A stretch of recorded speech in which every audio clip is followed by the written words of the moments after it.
Sonorbooks presenta Las memorias de Sherlock Holmes. El rostro amarillo.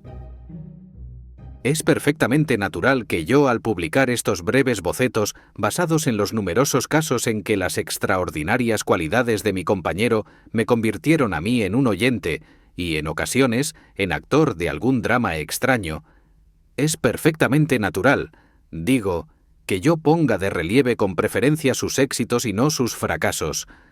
No lo hago tanto por cuidar de su reputación, porque era precisamente cuando él ya no sabía qué hacer cuando su energía y su agilidad mental resultaban más admirables.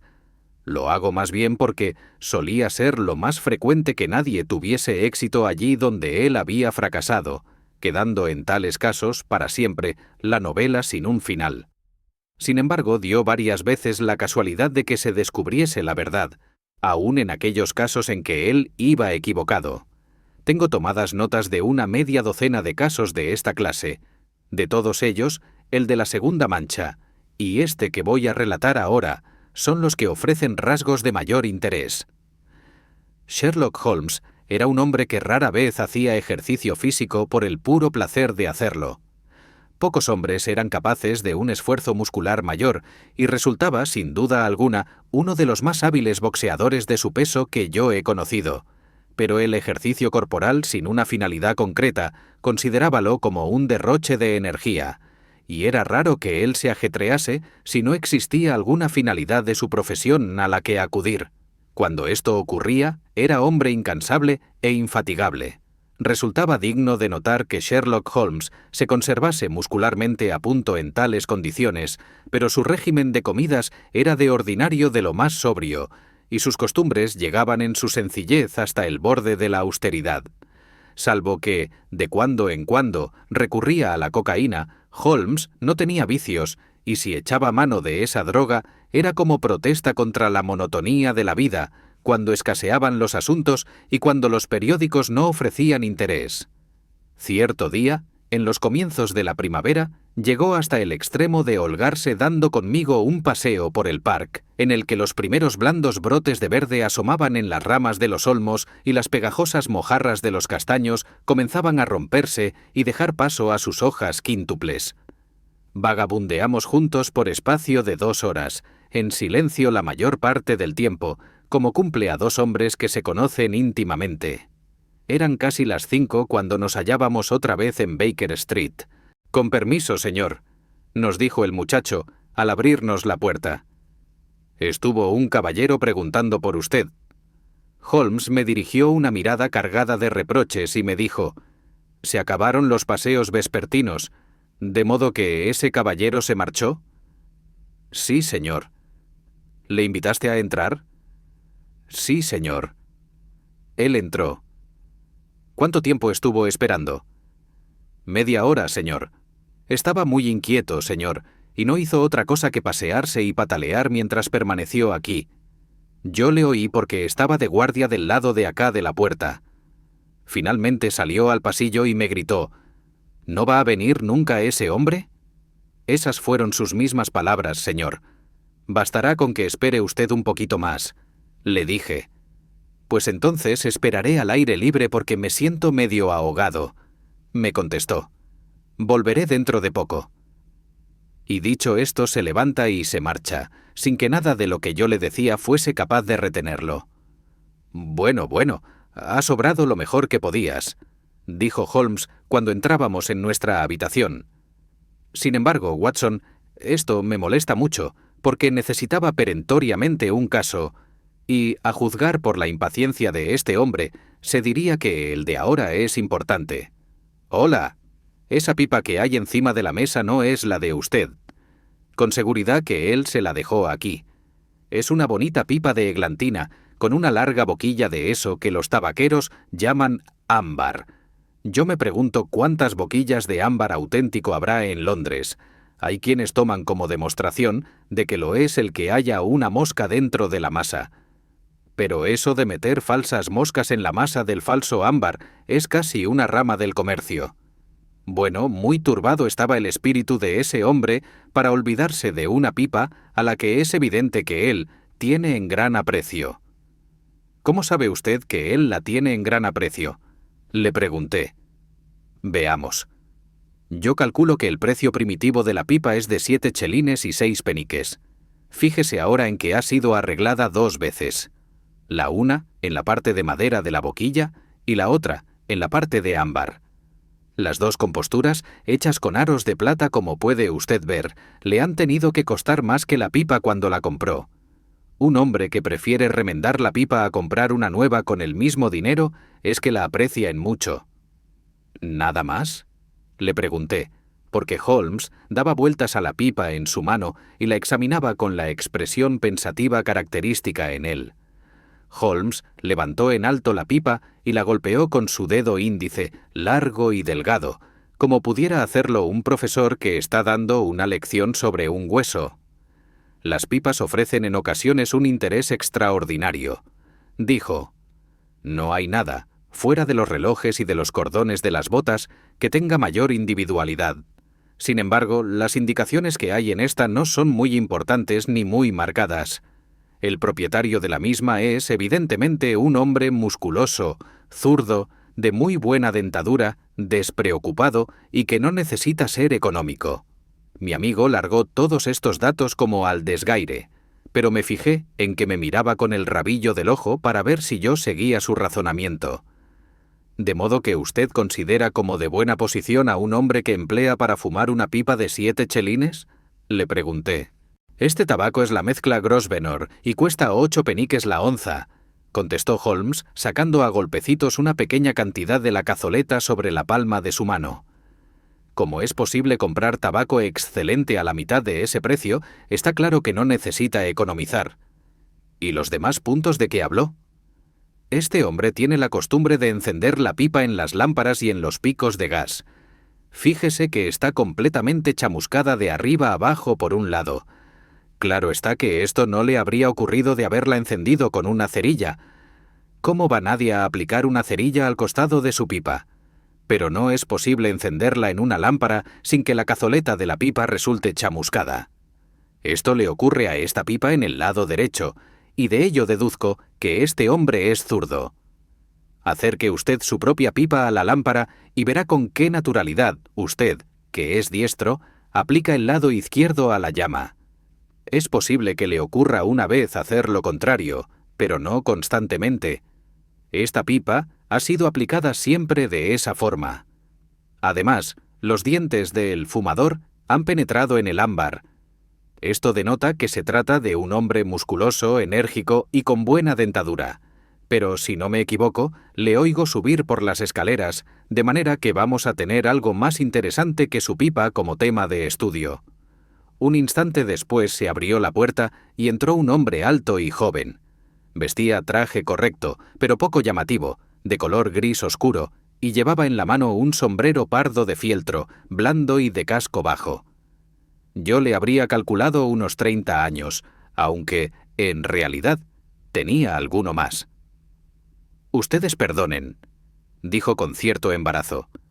«Me olvidé de llamar». «Sí, porque debí haber llamado.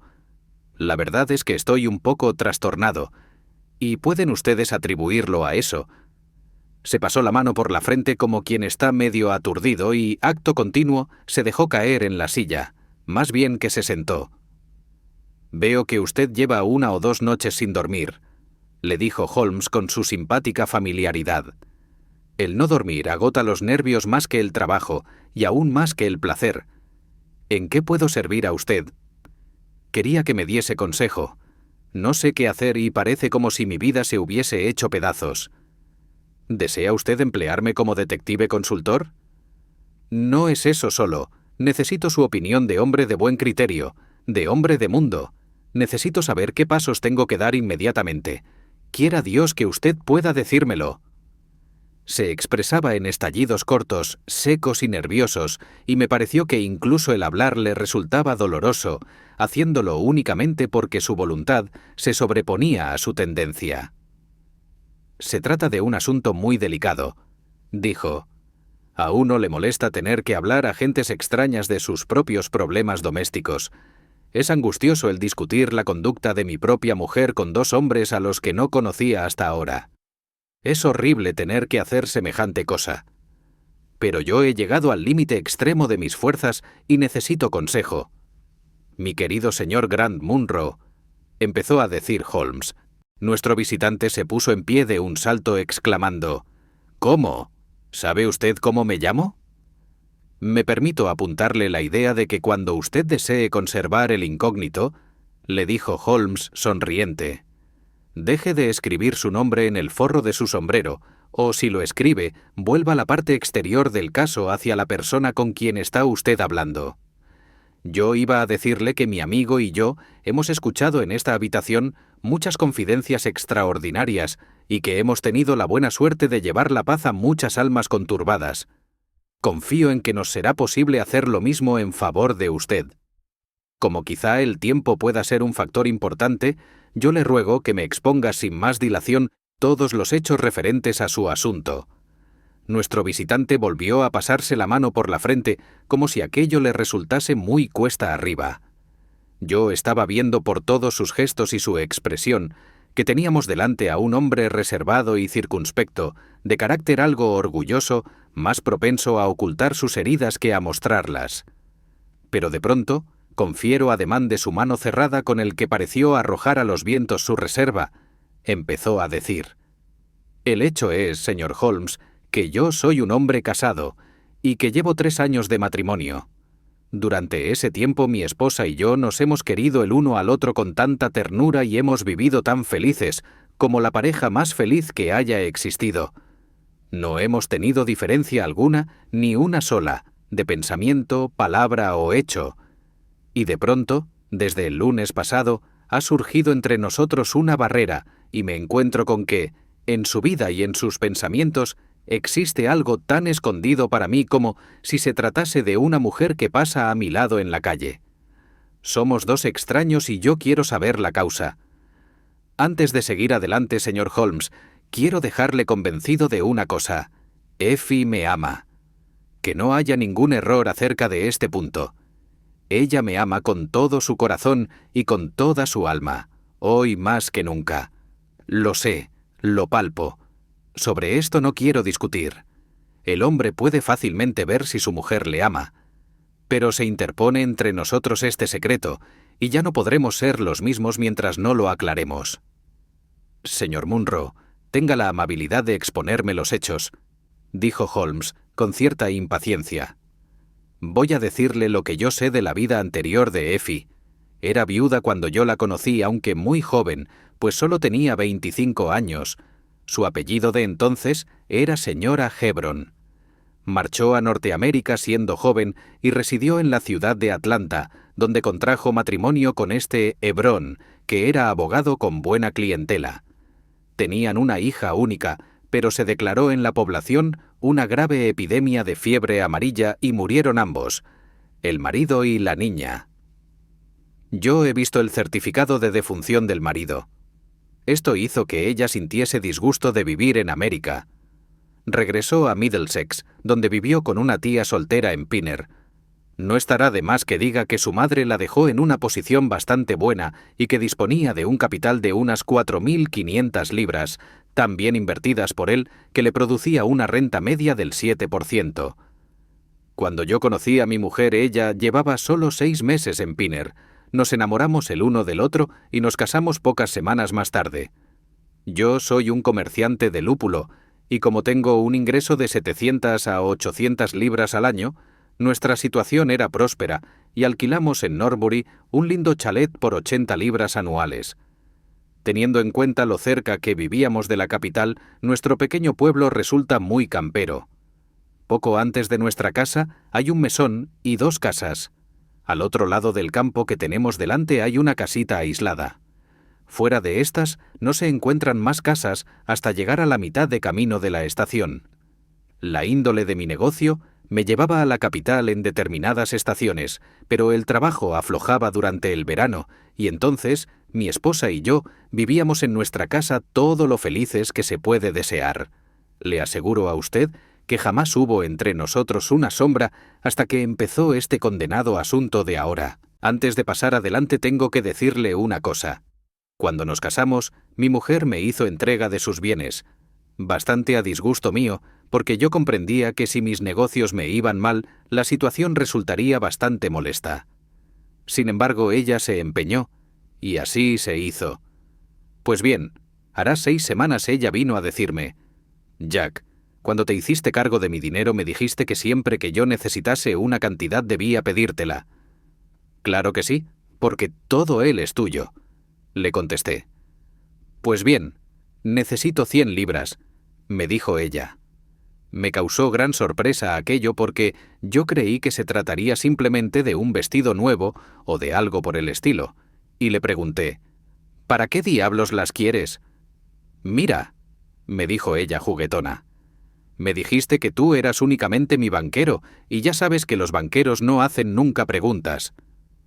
Naturalmente que tendrás ese dinero, si verdaderamente lo quieres». «Oh, sí, lo quiero. ¿Y no quieres decirme para qué lo necesitas?»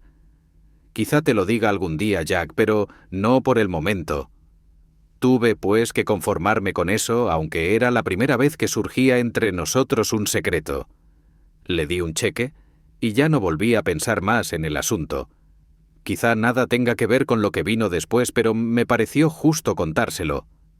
Pues bien, hace un momento les he dicho que, no lejos de nuestro chalet, hay una casita aislada. Nos separa nada más que un campo, pero si se quiere ir hasta allí, es preciso tomar por la carretera y meterse luego por un sendero. Al final del sendero hay un lindo bosquecillo de pinos albares, y a mí me gustaba mucho ir paseando hasta ese lugar, porque los árboles son siempre cosa simpática. La casita aquella llevaba sin habitar los últimos 8 meses, y era una lástima, porque se trata de un lindo edificio de 2 pisos, con un pórtico al estilo antiguo rodeado de madreselvas. Yo lo contemplé muchas veces pensando que era una linda casita para hacer en ella un hogar. Pues bien, el lunes pasado iba yo al atardecer paseándome por ese camino, cuando me crucé con un carro de transporte vacío que volvía a la carretera por ese sendero, y vi junto al pórtico un montón de alfombras y de enseres amontonados en la cespedera. Era evidente que la casita se había alquilado por fin. Pasé por delante de ella y me detuve a examinarla, como pudiera hacerlo un desocupado, preguntándome qué clase de gente sería la que venía a vivir cerca de nosotros. Estando mirando, advertí que desde una de las ventanas del piso superior me estaba acechando una cara. Yo no sé, señor Holmes, qué tenía aquella cara, pero el hecho es que sentí un escalofrío por toda la espalda. Yo estaba un poco apartado, y por eso no pude distinguir bien sus facciones, pero era una cara que tenía un algo de antinatural y de inhumano. Esa fue la impresión que me produjo, y avancé rápidamente para poder examinar más de cerca a la persona que me estaba mirando. Pero, al hacer eso, la cara desapareció súbitamente, tan súbitamente como si alguien la hubiese apartado a viva fuerza para meterla en la oscuridad de la habitación. Permanecí durante 5 minutos meditando sobre lo ocurrido y esforzándome por analizar mis impresiones. No habría podido decir si la cara era de un hombre o de una mujer. Lo que se me había quedado impreso con más fuerza era su color. Un color amarillo lívido, apagado, con algo como rígido y yerto, dolorosamente antinatural. Me produjo tal turbación que resolví enterarme algo más acerca de los nuevos inquilinos de la casita. Me acerqué y llamé a la puerta, siendo ésta abierta en el acto por una mujer, alta y trasijada, de rostro duro y antipático. «¿Qué desea usted?», preguntó con acento norteño. «Soy el vecino de ustedes y vivo allí», le dije apuntando con un movimiento de mi cabeza hacia mi casa. «Veo que acaban de trasladarse aquí y pensé que si puedo ayudarlos en algo, cuando lo necesitemos le pediremos ayuda», dijo, y me cerró la puerta en la cara. Molesto por una respuesta tan descortés, volví la espalda y me encaminé a mi casa. Durante toda la velada, y a pesar de que yo me esforzaba por pensar en otras cosas, mi imaginación volvía siempre a aquella visión que yo había visto en la ventana y a la grosería de la mujer. Decidí no hablar nada a mi esposa de aquella aparición, porque es de temperamento nervioso y muy excitado, y yo no quería que participase de la molesta impresión que a mí me había producido. Sin embargo, le comuniqué antes de dormirse que la casita se había alquilado, a lo que ella no contestó. Yo soy por lo general hombre de sueño muy pesado. En la familia siempre bromean diciéndome que no había nada capaz de despertarme durante la noche. Pero lo cierto es que precisamente aquella noche, ya fuese por la ligera excitación que me había producido mi pequeña aventura o por otra causa, que yo no lo sé, lo cierto es, digo, que mi sueño fue más ligero que de costumbre, y entre mis sueños tuve una confusa sensación de que algo ocurría en mi cuarto. Me fui despertando gradualmente hasta caer en la cuenta de que mi esposa se había vestido y se estaba echando encima el abrigo y el sombrero. Abrí los labios para murmurar algunas palabras, adormilado, de sorpresa y de reconvención por una cosa tan a destiempo, cuando de pronto mis ojos entreabiertos cayeron sobre su cara, iluminada por la luz de una vela. El asombro me dejó mudo.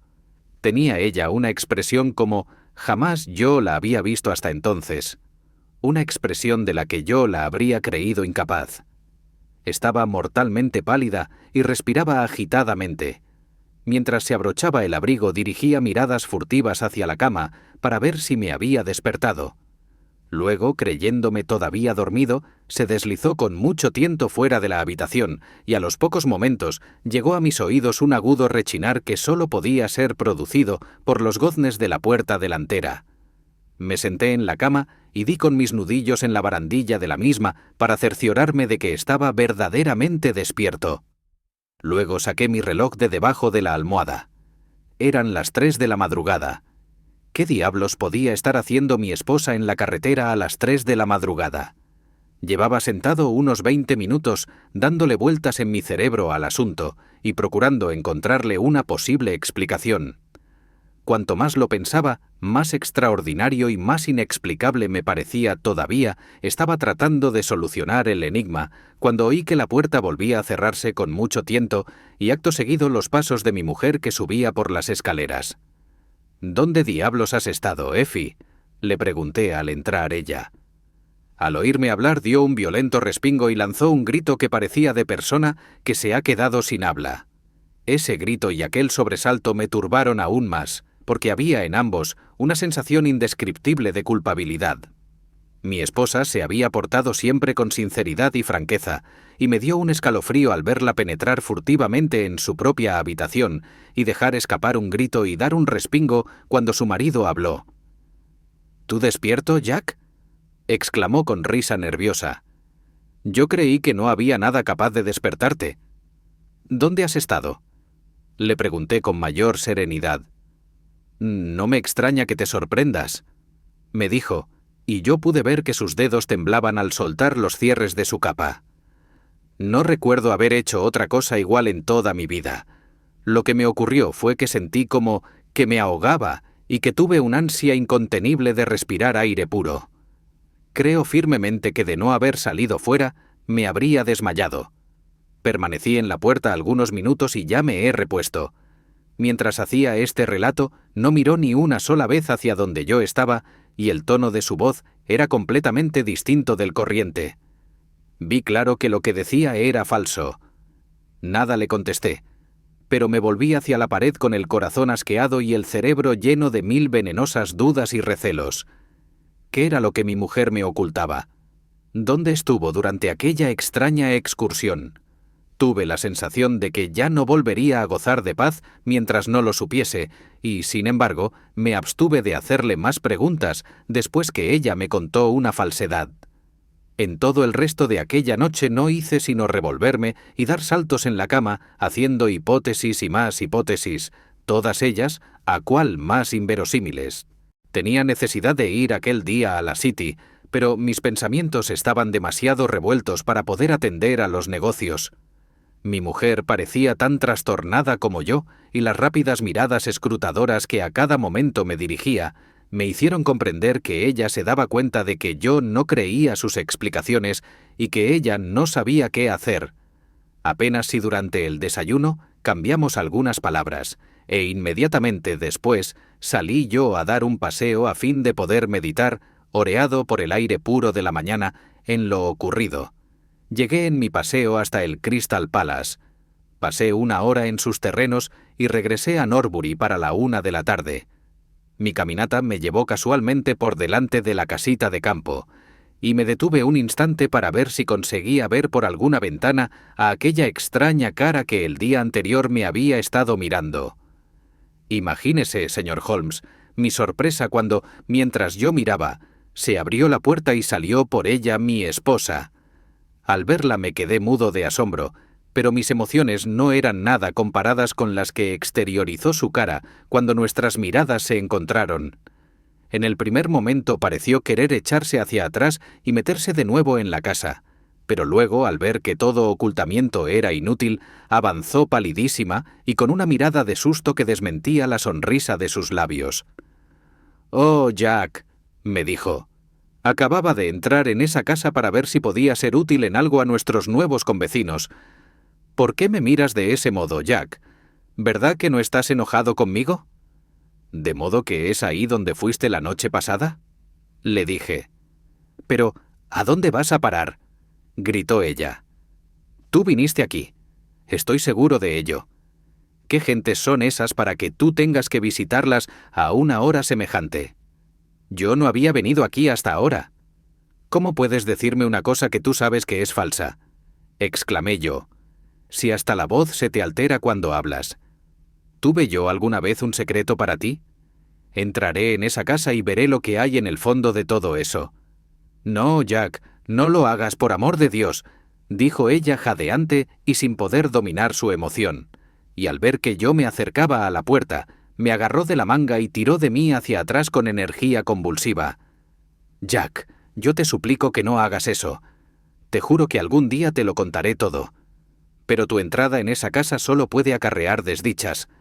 Y como intentase librarme de ella, se aferró a mí y llegó en sus súplicas hasta desvariar. «Ten fe en mí, Jack», exclamó. «Ten fe en mí por esta vez. No tendrás nunca motivos para arrepentirte. Sabes que yo no soy capaz de tener un secreto como no sea en bien de ti mismo. Están en juego aquí para siempre nuestras vidas. Si vienes a nuestra casa conmigo, nada malo ocurrirá. Si entras a la fuerza en esta casita, todo habrá terminado entre nosotros». Tenían sus palabras tal ansiedad y delataban sus maneras tal desesperación que consiguieron detenerme y me quedé indeciso delante de la puerta. «Tendré fe en ti con una condición, y solo con una condición», dije al fin. «Todos esos manejos misteriosos deben terminar ahora mismo. Eres libre de guardar tu secreto, pero has de prometerme que no habrá más visitas nocturnas ni más andanzas a espaldas mías. Estoy dispuesto a olvidar los hechos pasados, a condición de que me prometas que no volverán a repetirse en adelante». «Estaba segura de que tendrías fe en mí», exclamó dando un gran suspiro de alivio. «Se hará como tú lo deseas. Vámonos de aquí». «Oh, vámonos de aquí hasta nuestro hogar». Me alejó de la casita sin dejar de tirar de mi manga. Mientras íbamos caminando, volví yo la vista hacia atrás, y allí estaba aquella cara amarilla y cadavérica mirándonos desde la venta del piso alto. ¿Qué eslabón podía unir a aquel ser y a mi esposa? ¿O cómo aquella mujer ruda y grosera estaba ligada a Effie? Era aquel un enigma extraño, y yo estaba seguro de que no podría sosegar hasta haberlo aclarado. Permanecí sin salir de casa 2 días, y pareció que mi mujer cumplía lealmente nuestro compromiso. No salió a la calle ni una sola vez, por lo que yo supe. Sin embargo, al tercer día tuve pruebas sobradas de que ni siquiera una solemne promesa bastaba para impedir que aquella influencia secreta la arrastrase, alejándola de su marido y de su deber. Yo vine ese día a la capital, pero regresé con el tren de las 2:40, en vez de hacerlo, como es mi costumbre, con el de las 3:36. Al entrar yo en mi casa, acudió la doncella presurosa al vestíbulo con la cara sobresaltada. «¿Dónde está la señora?», le pregunté. «Creo que ha salido a dar un paseo», me contestó. Se me llenó el alma instantáneamente de recelos.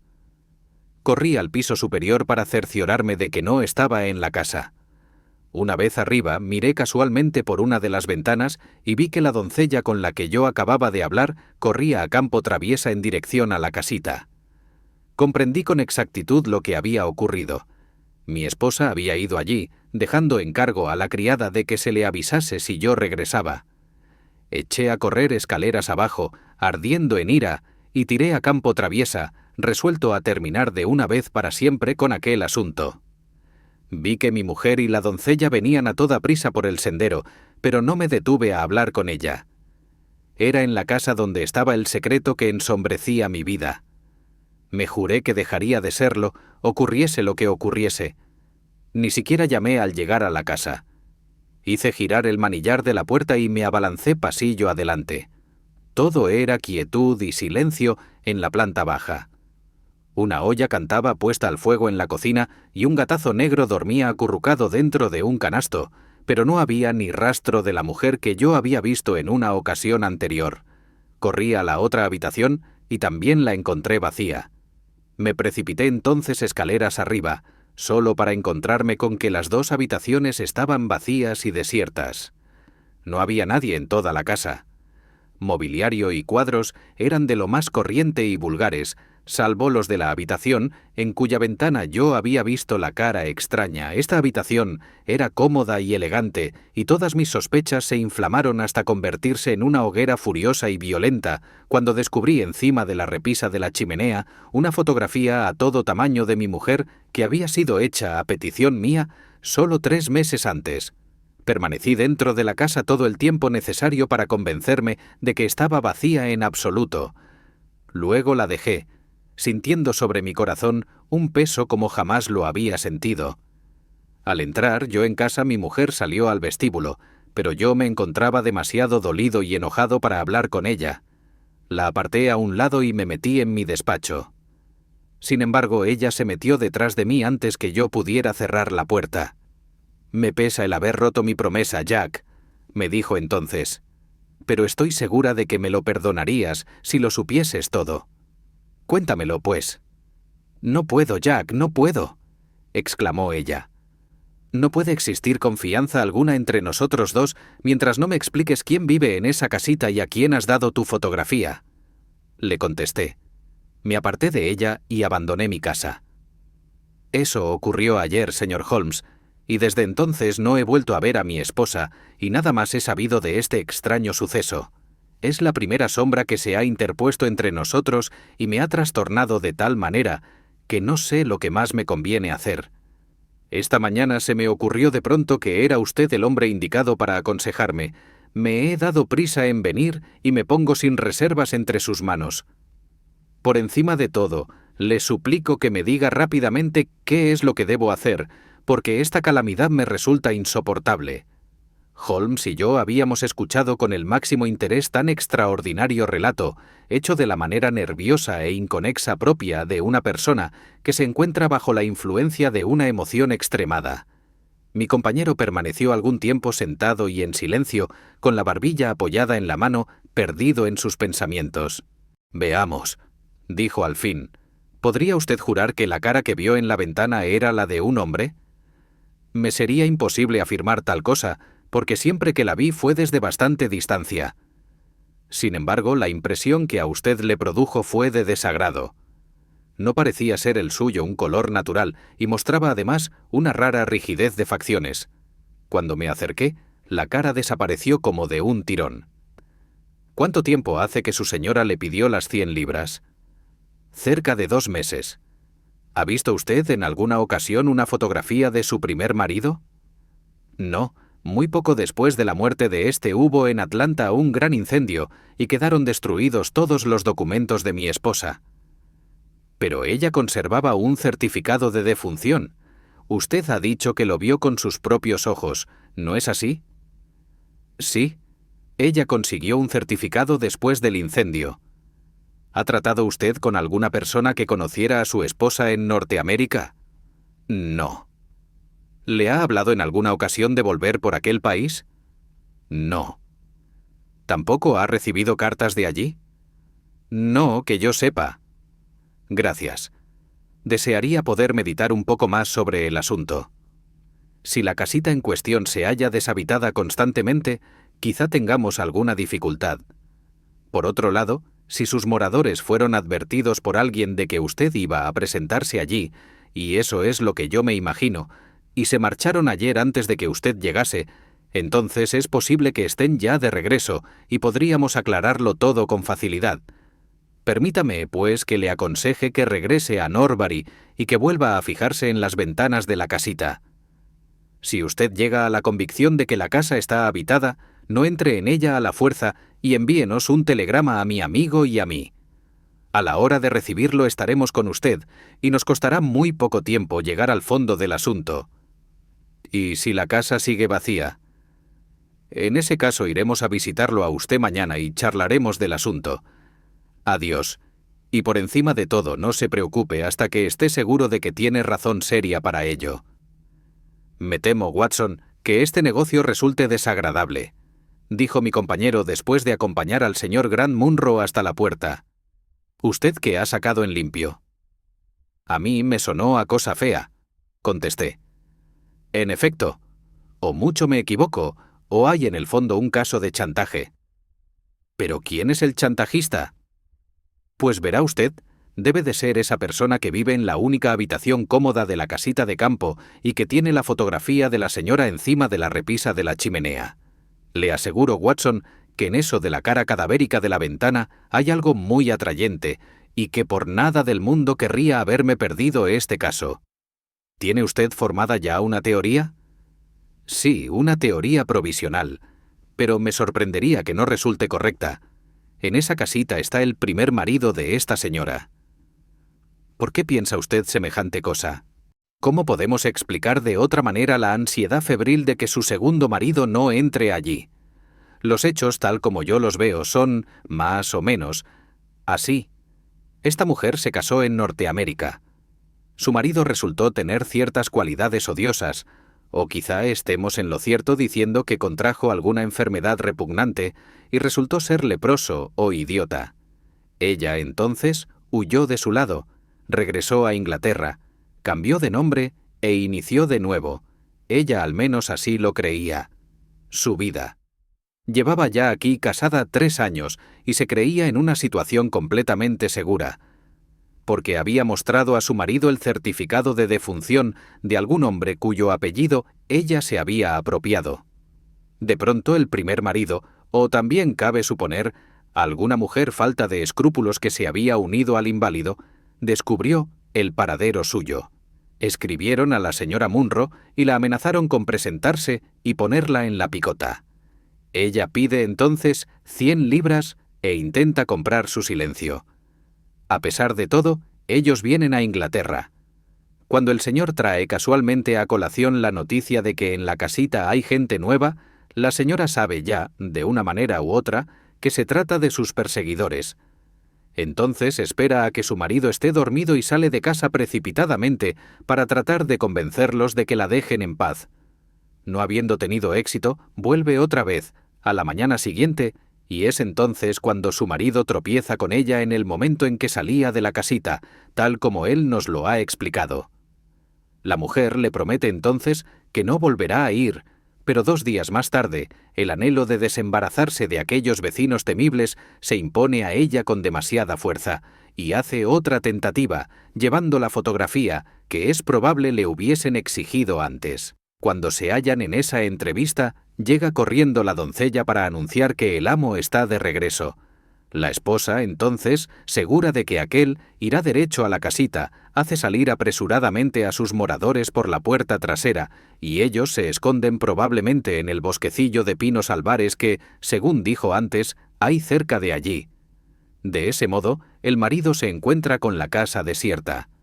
Sin embargo, me sorprendería muchísimo que siga estándolo cuando el señor Munro lleve a cabo esta noche su reconocimiento. ¿Qué opina usted de mi teoría? Que toda ella es una pura suposición. Por lo menos con ella se explican todos los hechos. Tendremos tiempo de rectificarla cuando lleguen a nuestro conocimiento otros hechos nuevos que no quepan en la misma. Por ahora no podemos hacer otra cosa hasta que recibamos un nuevo mensaje de nuestro amigo de Norbury. No tuvimos que esperar mucho. Nos llegó en el momento que acabábamos de tomar el té. El mensaje decía: «La casita sigue habitada. He vuelto a ver la cara en la ventana, saldré a la llegada del tren de las 7 y no daré ningún paso hasta entonces.